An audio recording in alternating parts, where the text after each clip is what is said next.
Just out of idle curiosity, I began doing some research into the life of late Vermilionite Louis Cicco. Some readers will recognize the name because Mr. Cicco once had a popular restaurant near the lake on West Lake Road, just a mile or so from town.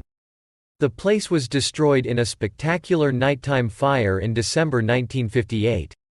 At the time it was being renovated into a private residence. Cicco had sold the place 2 years earlier.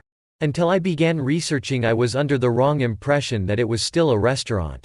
In any case, Cicco was, if I may be so bold, the real deal. Born in Italy on April 5, 1902, by 1908 he was living in Lorain, Ohio with his father Pietro and mother Mary. His father worked in the steel mill. By the time he was 17 he had joined his dad at the mill.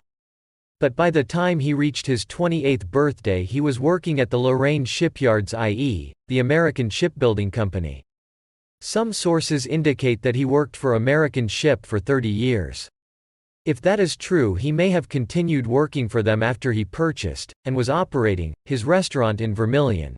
Here is another bit of information that I was unaware of until I began my research. In 1928 he was a member of Lorain's Prohibition Enforcement Squad. On September 27 of that year he fired 3 shots at an auto he thought to be operated by bootleggers on the East 31st Street Bridge. One of the bullets evidently ricocheted and struck a passenger in the back seat. It was a 22-year-old girl named Betty Haywood. The incident was widely criticized and publicized. As a result, Cicco was charged for the shooting and immediately suspended from his law enforcement job.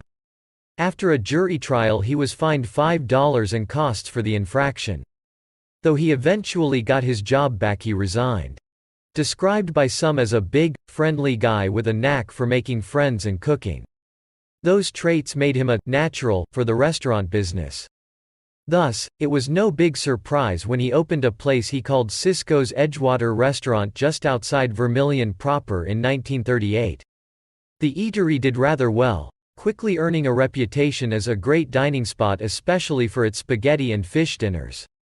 The restaurant also catered dinners for local social and civic organizations.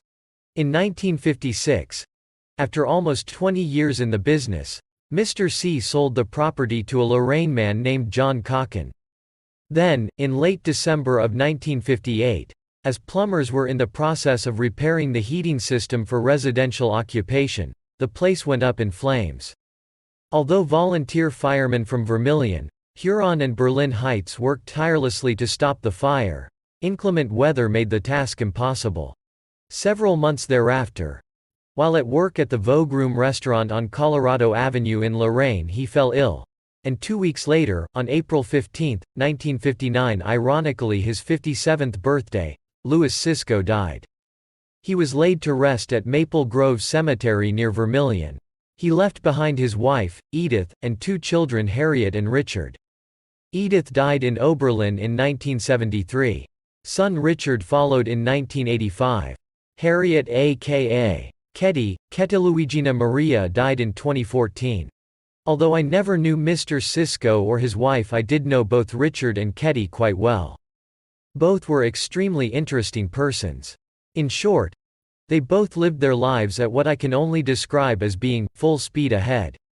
When Ketty died, she left an epitaph that I believe speaks quite well for her as well as both her brother and father. I was here. I made my mark. And now am gone. God bless them, everyone. Copyright Rich Tarrant, Sunday, July 16, 2017.